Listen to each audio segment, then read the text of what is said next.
आज के हमारे जो है बहुत जबरदस्त गेस्ट स्पीकर है हमारे, और बहुत जबरदस्त जो है सेशन लेते हैं। तो मैं इनवाइट करता हूँ आज के हमारे जो है गेस्ट, हमारे डॉक्टर गिरीश जी। आइए सर, मोस्ट वेलकम, और आज का सेशन जो है उससे लाभान्वित कर कीजिए। Most welcome sir, doctor Girish ji sir. Thank you sir for inviting me. तो आज का हमारा जो सेशन है, जो एक ट्रेंडिंग सब्जेक्ट बन गया आज के टाइम में, हमारा विटामिन B12 की कमी के बारे में ये सेशन है। और एक ये एक आम समस्या बन गई है आजकल। एक, तो सबसे पहले मैं शुरुआत करता हूँ अपने परिचय से। मैं डॉक्टर गिरीश कुमार, और मैं इस कम्युनिटी में, एक मिनट, हाँ, मैं इस कम्युनिटी में अपने बच्चे के बढ़ते हुए वजन की वजह से ज्वाइन किया था। मेरे बच्चे का वजन 11 साल की उम्र में 65 किलो था, जो कि एक सामान्य बच्चे का नहीं उठता है। तो उसको कम करने के लिए मैं ज्वाइन हुआ, और 2.5 से 3 महीने में उसको आइडियल वेट पे लिया है, और पिछले 1 साल से उसको मेंटेन कर पा रहा हूँ। और अच्छी कम्युनिटी देखते हुए मैंने अपने आप को भी एनालाइज किया कि मेरा भी 10 किलो फैट ज्यादा है, तो मैंने उसको भी कम किया 2.5 से 3 महीने में, और पिछले 1 साल से उसको मेंटेन कर पा रहा हूँ। और ये हमारे रिजल्ट्स हैं। आप देख सकते हो, मेरा बेटा है, मेरी मम्मी है, जो भी इस न्यूट्रिशन को यूज ले रही है। करीब 1 साल हो गया, और 11 से 12 किलो उन्होंने फैट लॉस किया है। हमारे बड़े भाई साहब है जो सीनियर डॉक्टर हैं, उन्होंने भी अपने आप में बॉडी में ट्रांसफॉर्मेशन किया, जो आपको स्पष्ट दिख रहा है।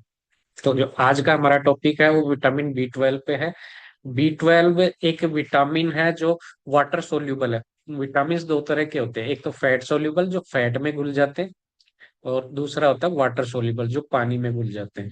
तो ये विटामिन B12 अपने पानी के अंदर घुलने वाला विटामिन है। और आजकल इतना ट्रेंडिंग हो गया कि हम देख सकते हैं कि हमारे विटामिन B12 जो है लगभग पूरे विश्व में लगभग 40% लोगों में इसकी कमी पाई जाती है।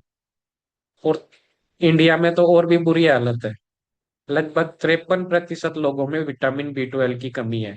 और ये इतना साइलेंटली हमारे शरीर को है ना, जो वीकनेस, कमजोरी, थकान इतना ले आता है। और हम अच्छे से अच्छा न्यूट्रिशन लेते हुए भी अगर उसमें विटामिन B12 नहीं है, तो हम एक अच्छी लाइफ और हेल्दी लाइफ नहीं जी सकते। क्योंकि बॉडी की जो सेल्स है, हमारा शरीर सेल्स का बना हुआ है, कोशिकाओं का। और कोशिकाओं के सामान्य मेटाबॉलिक फंक्शन के लिए विटामिन B12 होना बहुत ही आवश्यक है। इसलिए ये बहुत ही जरूरी है कि विटामिन B12 हमारे खाने के अंदर होना चाहिए। एक और इसमें इंपॉर्टेंट चीज ये है कि ये हमारे शरीर में बना नहीं सकता शरीर। बहुत सारी चीजें ऐसी हैं जो हमारा शरीर खुद बना लेता है, जैसे प्रोटीन्स है, प्रोटीन एमिनो एसिड के बने होते हैं। एमिनो एसिड जो है दो तरह के होते हैं, कुछ तो एसेंशियल होते हैं जो हमको खाने के माध्यम से लेने पड़ते हैं, और कुछ नॉन एसेंशियल जो होते हैं जो हमारा शरीर में लीवर, बोन मैरो ये चीजें बना लेती है।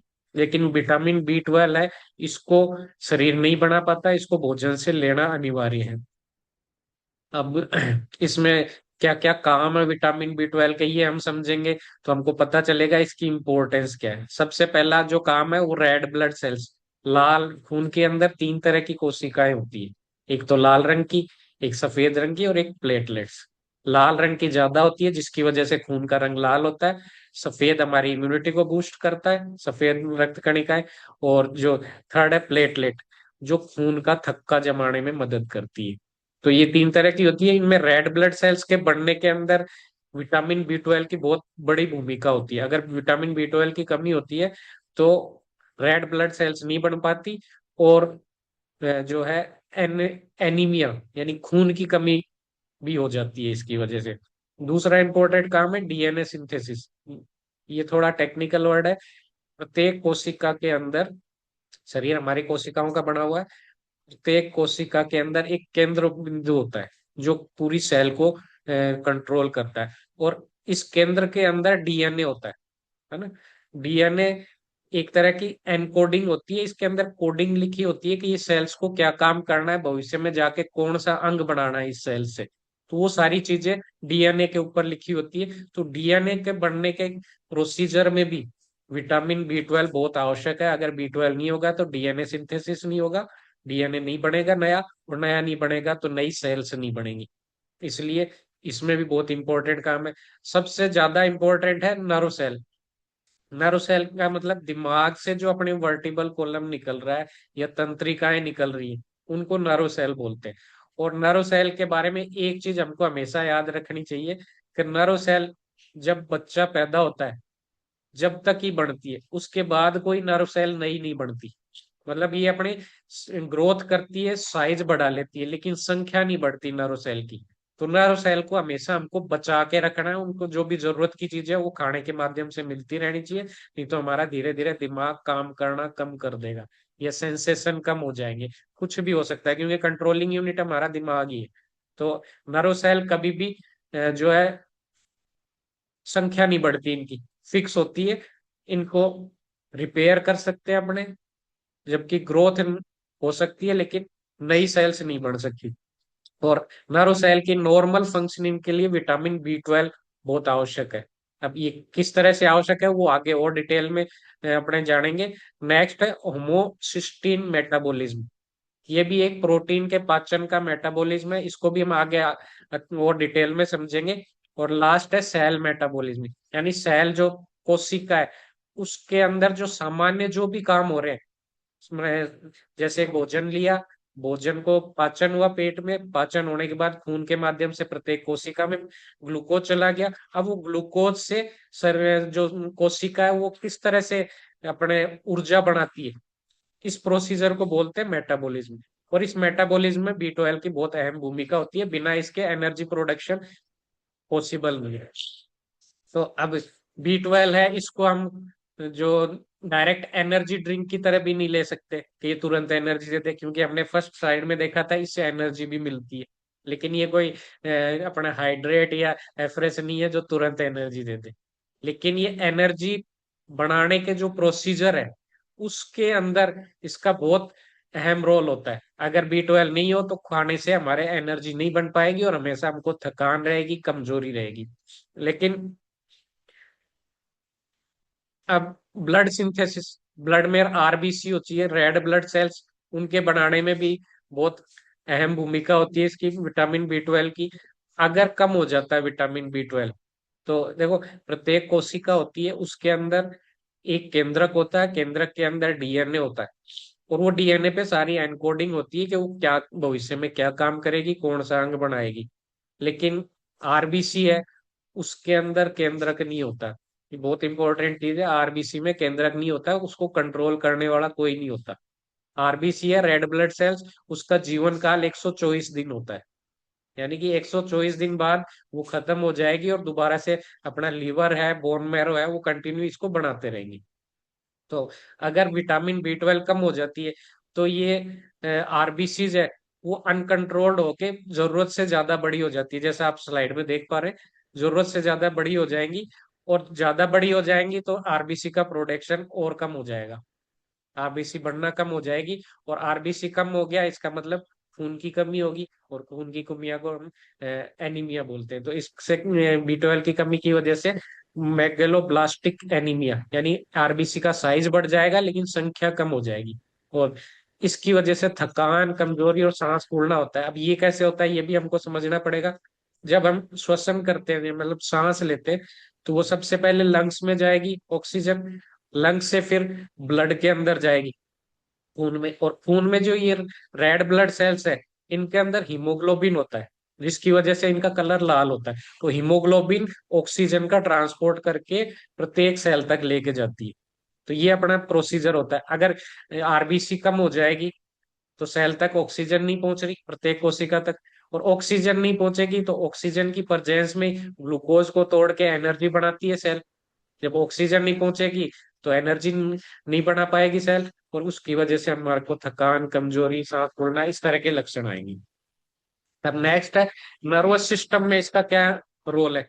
तो नर्वस सिस्टम जो है, नर्वस सिस्टम के अंदर नर्व सेल होती है, नर्व सेल यानी तंत्रिका कोशिकाएं। अब ये तंत्रिका कोशिकाएं दिमाग में, और दिमाग से फिर वर्टिबल कॉलम जो अपना मेरुदंड जिसको बोलते हैं, उसमें जाती है, और उसमें से पूरे शरीर में जाल के रूप में फैली रहती है ना। तो ये तंत्रिका कोशिकाएं इसके ऊपर जैसे अपने लाइट के तार जाते हैं गलियों के अंदर, और पहले क्या होता था, लाइट के तार ओपन होते थे एल्यूमिनियम के, और अपने जब यहाँ से कोई लाइट का वोल्टेज हाई करके दूसरे शहर में भेजते थे, तो क्या अपन जितना भेजा उतना वहां पहुंच जाता था? बिल्कुल नहीं पहुंचता था, क्योंकि यहाँ से अपने उसको 11,000 वोल्ट बना के भेजते, और वहाँ वो 100 200 500 तो बीच में रास्ते में ही रह जाता है, मतलब कि क्षरण हो जाता है। अब ऐसे ही हमारे इम्पल्स, जो हमारे दिमाग जो भी इंस्ट्रक्शंस भेजता है अपने ऑर्गन्स को, उसमें भी यही सिस्टम है। दिमाग से तो इंस्ट्रक्शंस पूरे जाते हैं, लेकिन तंत्रिकाओं में बीच में क्षरण हो जाता है, और जहाँ लास्ट टारगेट ऑर्गन है वहां तक पहुंचते पहुंचते बहुत ही वीक हो जाते हैं सिग्नल, तो हमारा शरीर ढंग से काम नहीं कर पाता। तो इससे बचाने के लिए आजकल जो गलियों में जो तार लग रहे हैं लाइट के, उसके ऊपर कोटिंग आने लगी प्लास्टिक की, जिसकी वजह से वो वोल्टेज कम नहीं होता, जितना यहाँ से भेजा है उसका थोड़ा बहुत ही कम होएगा, ज्यादा कम नहीं होगा। ऐसे अपने जो नरो कोशिकाएं हैं, इनके ऊपर भी एक कोटिंग होती है जिसको माइलिन शीथ बोलते हैं। माइलिन शीथ, विटामिन B12 अगर नहीं हो तो वो माइलिन शीथ कमजोर होता जाता है। तो इसलिए नर्व सेल की नॉर्मल फंक्शनिंग के लिए, नॉर्मल काम के लिए भी जो है विटामिन B12 आवश्यक है, क्योंकि अगर B12 नहीं होगा तो माइलिन शीथ जो कवर है ऊपर का नर्व सेल का, वो अच्छे से काम नहीं करेगा, और वो लीक हो जाएगा, तो वहां से जो भी अपन ने सूचनाएं भेजी है दिमाग के माध्यम से, वो बीच में कम होती जाएंगी, और टारगेट ऑर्गन तक पहुंचते पहुंचते बहुत कम हो जाएगी। इसकी वजह से हमारे कोऑर्डिनेशन नहीं होगा, मतलब जो हम दिमाग ने कहा कि ये हाथ को ऊपर करना है, और हाथ ढंग से ऊपर हो नहीं पाएगा, क्योंकि उस तक सूचनाएं पूरी नहीं पहुंच पा रही। तो B12 का सबसे मुख्य और महत्वपूर्ण काम यही है, नर्व सेल है उनके अंदर जो भी सूचनाएं टारगेट ऑर्गन तक जा रही है, वो प्रॉपर तरीके से फ्लो करे। एक तो उसका शरण रोके माइलिन शीथ के माध्यम से, और एक कोशिकाएं दो कोशिकाएं इस तरह से आपस में जुड़ी रहती है। अब इस कोशिका से इस कोशिका में जब सूचनाएं जाती है, तो बीच में माध्यम होता है कुछ, और उस माध्यम के लिए भी विटामिन B12 जरूरी है। तो जो नर्व सेल है उसकी लंबाई है जो कुछ सेंटीमीटर से लेके कई मीटर तक भी हो सकती है। तो यानी कि अपने दिमाग से कोई इम्पल्स आया, कोई सूचना आई, वो हाथ तक जानी, हो सकता है बीच में 50 सेल्स हो, 50 सेल्स एक दूसरे से क्रॉस करेगी ब्रिज के रूप में, है ना? जैसे अब बीच में हाईवे पे नदी, कहीं नदी है तो उसको क्रॉस करने के लिए ब्रिज बना होता है, ऐसे ही सेल्स एक दूसरे को क्रॉस करने के लिए ब्रिज क्रॉस करती है। तो वहां पे भी विटामिन B12 का महत्वपूर्ण काम होता है, वो ट्रांसपोर्ट करती है इम्पल्स को एक सेल से दूसरे सेल में। और लंबे समय तक अगर इसकी कमी हो जाए तो गंभीर बीमारियां भी हो सकती है, पैरालिसिस आ सकता है, लकवा जिसको बोलते हैं। और अगर B12 की कमी होती है, पैरों में झुंझुनाहट होती है, सुन्नापन होता है, वो उसी वजह से होता है क्योंकि ये इम्पल्स प्रॉपर रूप से आगे ट्रांसपोर्ट नहीं हो पाते। अब डीएनए सिंथेसिस, डीएनए अभी आप हमने पढ़ा कि विटामिन प्रत्येक कोशिका जो शरीर की है, वो एक केंद्रक होता है उसके अंदर, और केंद्रक के अंदर प्रोटीन और डीएनए दो चीजें होती है मेन रूप से। और डीएनए है ये एक एनकोडिंग है, यानी कंट्रोलिंग पावर है कोशिका की। इस कोशिका को भविष्य में कितना बड़ा होना है, क्या क्या काम करने हैं, कौन से ऑर्गन में डेवलप करना है, ये सारी एनकोडिंग होती है अपने इसके अंदर डीएनए पे। और एक व्यक्ति की ग्रोथ होती है, ग्रोथ दो तरह से हो सकती है। ग्रोथ पहली तो होती है कि जो जितनी भी कोशिकाएं हैं वो अपनी संख्या बढ़ाए, और संख्या बढ़ेगी तो शरीर की ग्रोथ भी होगी। लेकिन ये संख्या बढ़ाने का काम नर्व सेल में नहीं होता, वो सिर्फ अपने साइज में बढ़ती है, संख्या नहीं बढ़ाती। बाकी सारी कोशिकाएं अपनी संख्या बढ़ा के ग्रोथ करती है। तो अब संख्या बढ़ाती है, तो सबसे पहले इसकी शुरुआत होती है कोशिका के केंद्रक से। केंद्रक में डीएनए है जिसके अंदर सारी कोडिंग लिखी होती है। जैसे हमारी भी कोडिंग के बिना हम नहीं जुड़ पाते ना क्लास में, वैसे डीएनए के ऊपर कोडिंग होती है कि इस सेल को क्या काम करना है, और भविष्य में इससे कौन सा अंग बनेगा। तो अगर एक सेल से दो सेल बनेंगी तो डीएनए भी डबल होना चाहिए। तो सबसे पहले डीएनए का विभाजन होता है और डीएनए डबल बढ़ता है। तो उस डीएनए के बढ़ने में भी विटामिन B12 का महत्वपूर्ण भूमिका होती है। अगर B12 नहीं हो तो जो है डीएनए है वो डबल नहीं हो पाता, और डबल नहीं होगा तो सेल भी डबल नहीं हो पाती। तो ये भी आवश्यक है। और इसकी ज्यादा जरूरत जहाँ होती है जहाँ तेजी से सेल का डिवीजन हो, जैसे अभी मैंने बात की कि ब्लड सेल्स है, रेड ब्लड सेल्स, वो 124 दिन में उसकी लाइफ स्पान होती है, 124 दिन के बाद वो नष्ट हो जाती है। तो ये मान सकते हैं कि 124 दिन में हमारा ब्लड पूरा का पूरा बदल जाता है। अब वो कब बदलेगा? जब नई रेड ब्लड सेल्स लगातार बढ़ती रहेंगी, और लगातार बढ़ती रहेंगी तो उनको विटामिन बी 12 बहुत जरूरी है। अगर विटामिन बी 12 नहीं मिलेगा तो उसमें खून की कमी हो जाएगी, ब्लड सेल्स नहीं बढ़ पाएंगी। नेक्स्ट है होमोसिस्टिन मेटाबॉलिज्म। अब ये थोड़ा सा टिपिकल चीज है, लेकिन मैं इसको आसान भाषा में समझा दूंगा। अपना जो प्रोटीन हम खाने में लेते हैं, प्रोटीन से, प्रोटीन जो है एमिनो एसिड का बना होता है, एमिनो एसिड्स। और एमिनो एसिड दो तरह के बताए थे आपको, एक तो है जो शरीर में बढ़ जाते हैं, और दूसरे जो शरीर में नहीं बढ़ पाते उनको खाने के माध्यम से लेते हैं। बढ़ जाते हैं जो 11 होते हैं, और नहीं बढ़ पाते वो 9 होते हैं। तो ये 9 एमिनो एसिड हमको भोजन के माध्यम से लेने होते हैं। अब ये 9 में से 2 एमिनो एसिड ऐसे होते हैं जिसमें एक तो होता है मिथियोनिन और एक सिस्टीन। ऐसे तो टोटल 9 के 9 नाम बता दूंगा, लेकिन वो अपने काम के नहीं है। इससे संबंधित ये दो ही है, मिथियोनिन और सिस्टीन। तो विटामिन बी 12, विटामिन बी 6 और फोलेट, फोलेट ये है, ये भी विटामिन बी 9 बोल सकते हैं इसको। ये तीन विटामिन है जो इस मेटाबॉलिज्म में काम करते हैं। तो जो एमिनो एसिड बन जाते हैं, एमिनो एसिड जाके नए प्रोटीन का निर्माण करते हैं, लेकिन बीच में इसके मेटाबॉलिज्म में एक सिस्टम में ऐसा होता है कि जो मिथियोनिन है वो होमोसिस्टिन नाम के एक प्रोडक्ट के अंदर बदल जाता है बीच में, मिथ्यूनिन से होमोसिस्टिन। और होमोसिस्टिन हमारे ब्लड के अंदर ज्यादा नहीं होना चाहिए, क्योंकि हमको जरूरत तो मिथ्यूनिन की, एमिनो एसिड की, जो प्रोटीन बनाने के काम में आएगा। तो ये होमोसिस्टिन बढ़ने लग जाता है। तो विटामिन बी 12 और फोलेट, ये इस जो होमोसिस्टिन है इसको वापस मिथ्यूनिन में बदल देते हैं। दोबारा से मैं रिपीट कर देता हूँ। मिथियोनिन है जो एक एमिनो एसिड है, एसेंशियल एमिनो एसिड, जो प्रोटीन के निर्माण में बनता है। जब भी हमने कोई प्रोटीन खाए उसका पाचन होके एमिनो एसिड बनते हैं, और एमिनो एसिड अगर मिथियोनिन बन रहा है तो वो आगे और फर्दर प्रोसेस्ड होके होमोसिस्टिन बन जाता है, जिसकी हमको जरूरत नहीं होती। ये होमोसिस्टिन है, इसको वापस जो मिथियोनिन में बदलने में अ, वापस मिथियोनिन में बदलने में विटामिन बी 12 और फोलेट, ये दो विटामिन इसको वापस मिथियोनिन में बदलते हैं, और वो मिथियोनिन हमारे प्रोटीन के निर्माण में काम आता है। अगर हमारे और होमोसिस्टिन अगर बी 6 नहीं हो हमारे शरीर में, तो ये बी 6 भी इसको वापस मिथियोनिन में बदल देता है। अगर बी 6 नहीं होगा तो ये होमोसिस्टिन है, ये बदल जाएगा सिस्टीन, इसमें वापस सिस्टीन, होमोसिस्टीन में रहेगा। और ये सिस्टीन एक एमिनो एसिड है, सिस्टीन भी मिथ्यूनिन जैसा है, वैसे सिस्टीन एमिनो एसिड है। और ये एमिनो एसिड वापस सिस्टीन में बदलने के लिए बी 6 चाहिए। तो कुल मिला के अपने ये कह सकते हैं फोलेट, विटामिन बी 12 और बी 6, फोलेट को बी 9 भी बोल सकते हैं। ये तीनों विटामिन अगर होंगे तो हमारे जो एमिनो एसिड होमोसिस्टीन में बदल रहे हैं वापस एमिनो एसिड में बदल जाएंगे। तो ये सारा मेटाबॉलिज्म है, ये भी जरूरी है, क्योंकि नए प्रोटीन का निर्माण के लिए एमिनो एसिड्स चाहिए। और ये एमिनो एसिड्स अगर होमोसिस्टेन में बदल जाएंगे तो शरीर के काम नहीं आ पाएंगे। तो ये भी हमको समझना पड़ेगा। और नेक्स्ट है हमारा बी 12 के मुख्य सोर्स क्या है। अभी तक जो भी हमने बातें की वो थ्योरेटिकल बातें थी, समझने वाली बातें थी। अब प्रैक्टिकली हम इसको कैसे अप्लाई करेंगे वो अब हम समझेंगे। विटामिन बी 12 के प्रमुख जो सोर्स है वो एनिमल प्रोडक्ट होते हैं। एनिमल प्रोडक्ट में ही विटामिन बी 12 मिलेगा, प्लांट प्रोडक्ट में बिल्कुल कम मात्रा में या नहीं मिलेगा। तो एनिमल प्रोडक्ट में मिल्क है, डेयरी के प्रोडक्ट है, egg, fish, chicken, meat, liver, ये सारी चीजें ओनली एनिमल प्रोडक्ट्स में ही विटामिन बी 12 होता है। प्लांट प्रोडक्ट में विटामिन बी 12 नहीं होता, या होगा तो बहुत ही माइन्यूट, जो हमको शरीर उसको यूज नहीं कर पाएगा।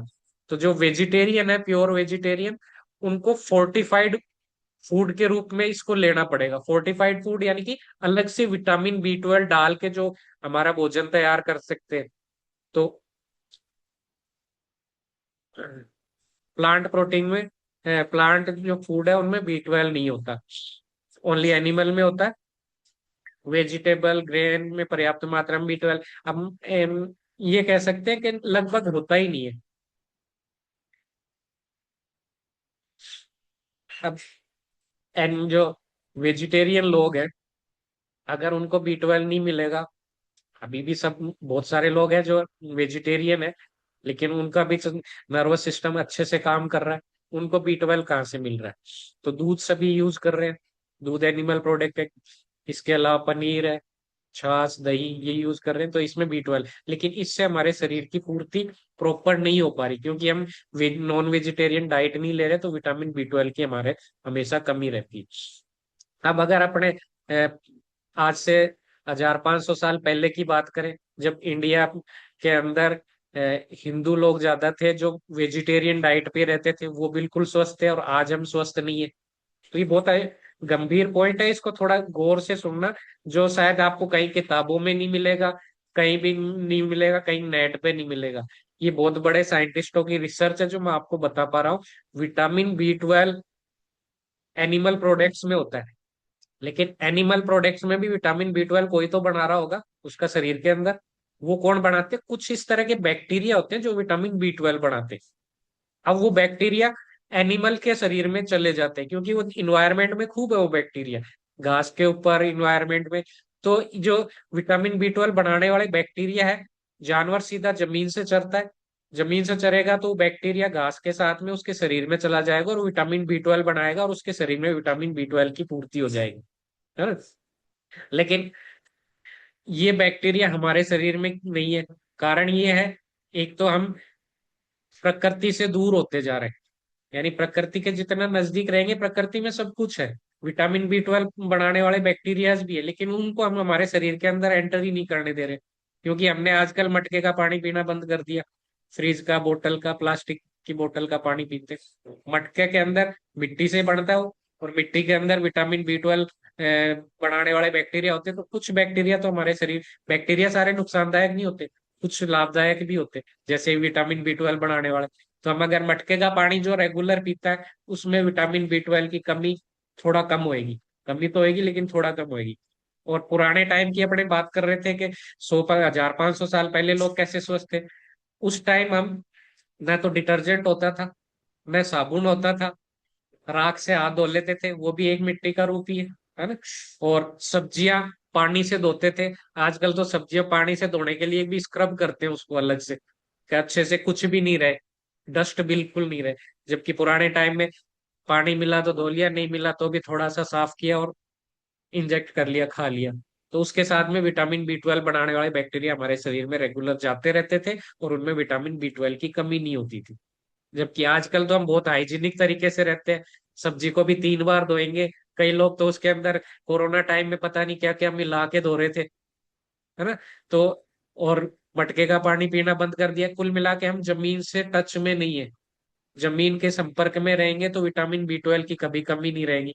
हम घर के अंदर भी 3 बार पोछा लगवाते हैं, मिट्टी का एक कण भी अंदर नहीं आने देते, तो बताओ विटामिन B12 तो कमी होएगी। और प्योर वेजिटेरियन जो है, उसके तो और भी ज्यादा कमी रहेगी, क्योंकि वो नॉन वेजिटेरियन डाइट ले नहीं रहा। दूध और दूध और दही, ये दो चीजें हम लोगों को मना करते हैं कि ये तो बच्चों के लिए होती है, बड़ों के लिए तो ओनली छाछ ही होती। तो हमारे अंदर B12 आएगा कहाँ से? तो आज से ही सभी मटके का पानी पीना स्टार्ट कर दे, B12 की कमी कुछ तो पूरी होएगी, है ना? अब B12 का एब्जॉर्प्शन, अब मान लो अपन ने, हमारा एक प्रोडक्ट आता है हाइड्रेट, हाइड्रेट के अंदर B12 होता है अच्छी मात्रा में, लेकिन वो हाइड्रेट अपन ने पी लिया और वो हमारे शरीर में आंतों से अवशोषित ही नहीं हो पाया, तो फिर हाइड्रेट पीने का फायदा क्या हुआ? B12 तो हमारे शरीर में गया ही नहीं। इसलिए हमारी गट हेल्थ बहुत अच्छी होनी चाहिए, यानी जो भी हम खा रहे हैं उसका अवशोषण प्रॉपर होना चाहिए। अगर प्रॉपर नहीं होगा तो कितना ही अच्छा न्यूट्रिशन ले लो, गट हेल्थ खराब है तो वो कोई काम नहीं आएगा, अपने खून में अवशोषित ही नहीं हो पाएगा। तो खाना हम जैसे पेट में आता है, एक इंट्रिंसिक फैक्टर, कुछ प्रोटीन्स होती है जो स्मॉल इंटेस्टाइन में इसके अवशोषण को बढ़ाती है। अब किन लोगों में इसकी रिस्क ज्यादा होती है B12 की? अभी हमने बात की थी ना कि 53% लोगों में इंडिया में B12 की कमी है, और पूरे वर्ल्ड वाइड 39% B12 की कमी है। तो किन लोगों में ज्यादा प्रोमिनेंट होगा ये? तो सबसे पहले जो स्ट्रिक्टली वेजिटेरियन है, पूर्ण रूप से शाकाहारी है, उनके अंदर ये कमी ज्यादा होती है। दूसरा, ओल्ड एज में। ज्यादा एज में क्यों होता है? क्योंकि जैसे जैसे उम्र बढ़ती है, पाचन और जो आंतों का आंतें प्रॉपर ढंग से काम नहीं कर पाती, अवशोषण नहीं कर पाती न्यूट्रिशंस का। तो इस वजह से ओल्ड एज में थोड़ा ज्यादा होती है। इसके अलावा कोई ऐसी बीमारी हो जिसकी वजह से अवशोषण नहीं हो पा रहा, आंतों की कोई कैंसर हो या आंतों से संबंधित कोई भी बीमारी हो, इसकी पेट की कोई सर्जरी हो आंतों की, तो भी ये अवशोषित नहीं हो पाता। और लंबे टाइम कई मेडिसिन है, उसकी वजह से भी ये नहीं हो पाता। आजकल एक बहुत कॉमन चीज है, ये जो भी बातें बता रहा हूँ ये आपको कहीं भी किताबों में नहीं मिलेगी। ये बहुत ही टेक्निकल और प्रैक्टिकल बातें हैं। आप अगर गैस बढ़ती है, 40+ की एज में हर किसी को गैस की समस्या होने लग जाती है अगर उसका लाइफस्टाइल सही नहीं है।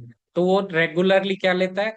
ओमेज टेबलेट ले लेता है, या फिर पेंटाप्रोजोल, रेबिप्राजोल, डीएसआर, कोई भी भूखे पेट की दवा लेगा जिससे उसकी गैस नहीं बढ़ेगी। लेकिन ये भूखे पेट की दवा है ना, विटामिन B12 के अलावा और भी बहुत सारे न्यूट्रिशन ऐसे हैं जिनके अवशोषण को रोक देती है। ये मान लो हमारा जो आते हैं बिल्कुल एल्यूमिनियम में बदल रही है, ये भूखे पेट की जो दवा ले रहे हैं गैस के लिए। तो ये लेना आज से ही बंद कर दें, नेचुरल तरीकों का उपयोग करें गैस अगर बढ़ती है तो।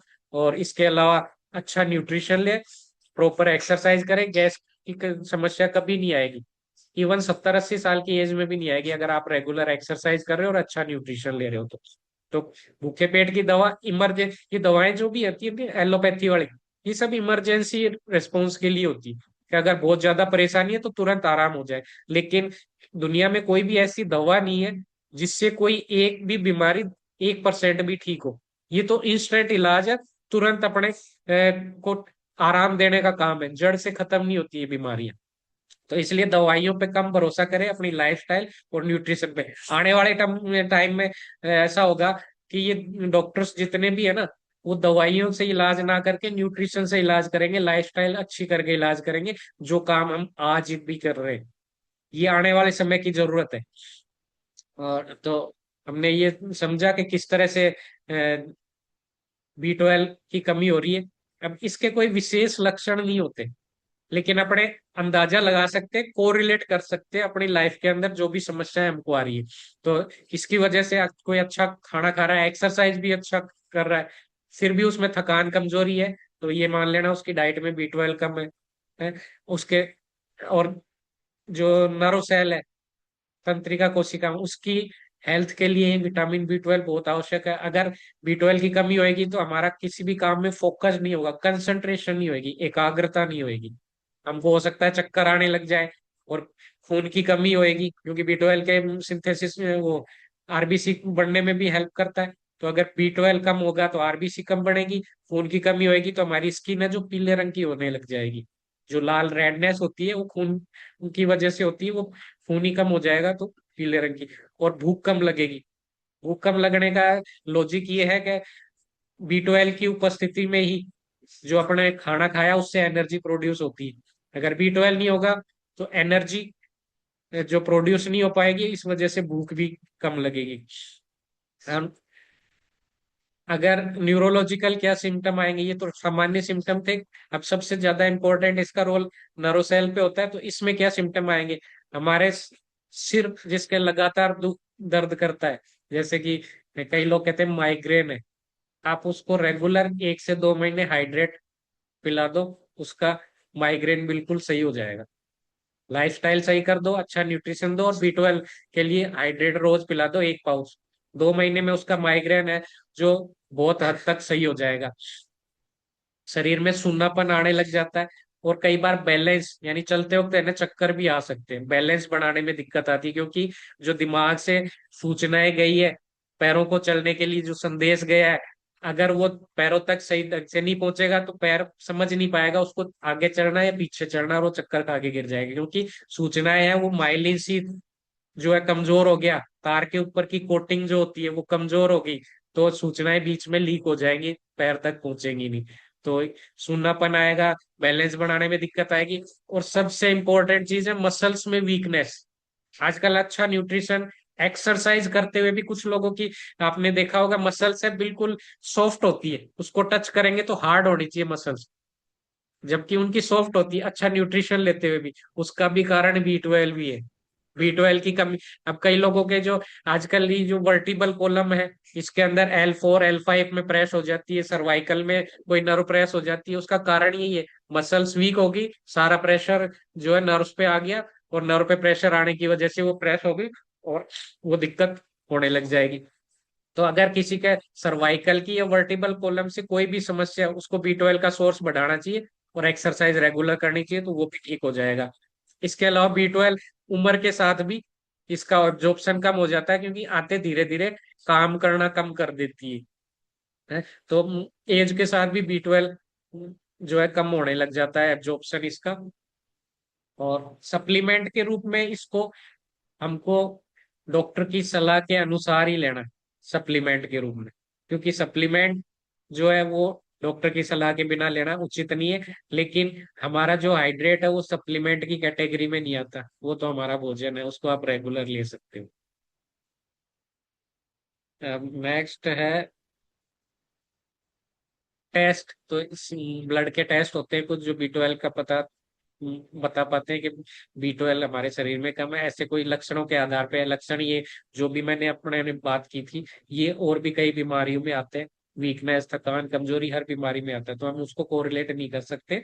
हम उसकी हिस्ट्री से कोरिलेट करेंगे, उसके खान पीन से भी कोरिलेट करेंगे। और जो डायग्नोसिस प्रॉपर है वो ब्लड के टेस्ट से ही होगा। इस ब्लड के टेस्ट में सीबीसी का टेस्ट होता है, एक MMA टेस्ट भी होता है, होमोसिस्टिन का टेस्ट। ये टेस्ट भी से ही हमको ये पता चलेगा कि हमारे शरीर में बी 12 की कमी है। और आप चाहे तो टेस्ट करवा के देख लेना, 53% लोगों में, जो प्योर नॉन वेजिटेरियन है उनमें तो 70 से 80% लोगों में विटामिन बी 12 की कमी मिलती है। अब बी 12 है, उसकी हाई डोज की कोई जरूरत नहीं है, डॉक्टर की सलाह से ये लेना चाहिए। पहले टेस्ट करवाओ कितना कम है। और अपने इस कम्युनिटी के अंदर तो शायद अगर कोई रेगुलर में ये हाइड्रेट ले रहा है तो उसमें तो कमी नहीं होगी। इसका कारण भी मैं बताऊंगा क्यों नहीं होगी। तो हमको सिर्फ कैलोरी पे ही फोकस नहीं करना, माइक्रो न्यूट्रिएंट्स जितने हैं उन पे भी फोकस करना है। तो ये आज का मेरा सेशन था। लेकिन कुछ इंपॉर्टेंट चीजें और मैं बताना चाहूंगा जो बहुत ही आवश्यक है, प्रैक्टिकल है। तो सबसे पहला तो हमने बी 12 का सोर्स समझ लिया, मटके का पानी पीना है ना। और जितना हो सके प्रकृति के करीब रहना है, मिट्टी के टच में रहना है, नंगे पांव सुबह घास में घूमना भी है ना।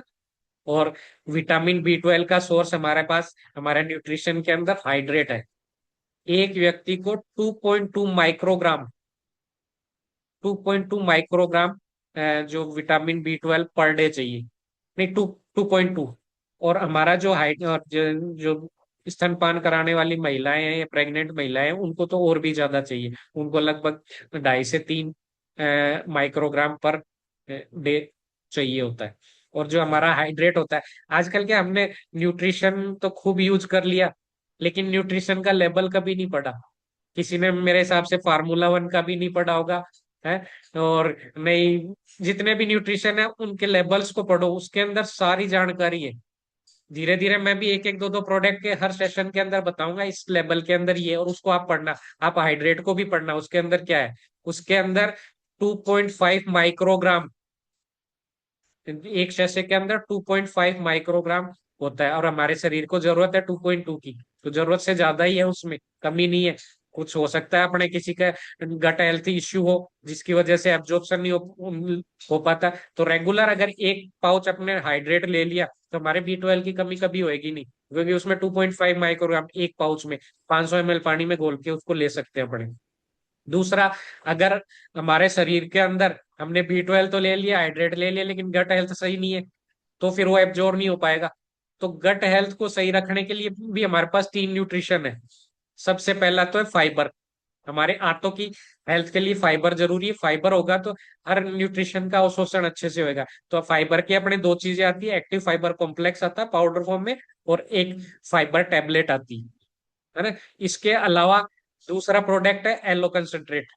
एलो कंसंट्रेट लिक्विड भी आता है, इसको एफरेस में डाल के आप ले सकते हो, टेस्ट बहुत अच्छा हो जाता है। इसके अलावा एलो की टेबलेट्स भी आती है। तो ये दो तरह के न्यूट्रिशन है जो हमको रेगुलर लेना है। तीसरा है, ये दोनों चीजें सही है, लेकिन अभी हमने बात की थी के बैक्टीरिया सारे खराब नहीं होते, कुछ अच्छे भी होते हैं, है ना। जैसे दही है, लैक्टोबैसिलस अच्छा बैक्टीरिया, हमारे गट हेल्थ के लिए अच्छा है, डाइजेशन सही रहता है ना। तो बैक्टीरिया हमारे शरीर में, अगर लंबे टाइम हमने अच्छा न्यूट्रिशन नहीं लिया, अच्छा खाना नहीं खाया, या लंबे टाइम कोई दवाई ले ली, तो उसकी वजह से हमारे जो हेल्दी बैक्टीरिया वो भी खत्म हो जाते हैं, तो हमारा गट हेल्थ बिगड़ सकता है। तो हमको इसके लिए भी एक प्रोडक्ट हमारे पास आता है, प्रोबायोटिक। उसके अंदर 100 करोड़ हेल्दी बैक्टीरिया होते हैं एक पाउच में। तो हमको आज से ये चारों चीजें स्टार्ट करनी है। पहला प्रोबायोटिक, सुबह उठते ही भूखे पेट पानी, गुनगुने पानी में, तो इससे हमारे हेल्दी बैक्टीरिया मिलेंगे। फिर एक्टिव फाइबर कॉम्प्लेक्स भी हमको रेगुलर यूज करना है। और तीसरा हमने बात की एलो कंसंट्रेट। ये तीनों चीजें हमको गट हेल्थ के लिए लेनी है, और हाइड्रेट हमको विटामिन बी 12 के सोर्स के रूप में लेना है। तो आज से मैं उम्मीद करता हूँ सभी ये स्टार्ट करेंगे। तो बहुत बहुत धन्यवाद मेरी नॉलेज सुनने के लिए। Back to MC BLG sir. वाह, बहुत ही जबरदस्त नॉलेज सर, बहुत बहुत धन्यवाद, बहुत बहुत थैंक यू आपको। और आप सभी लोग जो है ना एक बार हार्ट रिएक्शन दे सकते हैं सर को, जो है थैंक यू लिख सकते हैं कमेंट बॉक्स में भी, आप जो है लिख सकते हैं, थैंक यू बोल सकते हैं। बहुत जबरदस्त, अमेजिंग, अनबिलीवेबल, कितनी जबरदस्त नॉलेज दी सर ने, है ना। कितनी थ्योरेटिकल बातें बताई, आपको प्रैक्टिकल बातें बताई ना, थ्योरेटिकल और प्रैक्टिकल सब तरीके की आपको बातें बताई, तो बहुत जबरदस्त सेशन। अगेन सर आपको जो है बहुत बहुत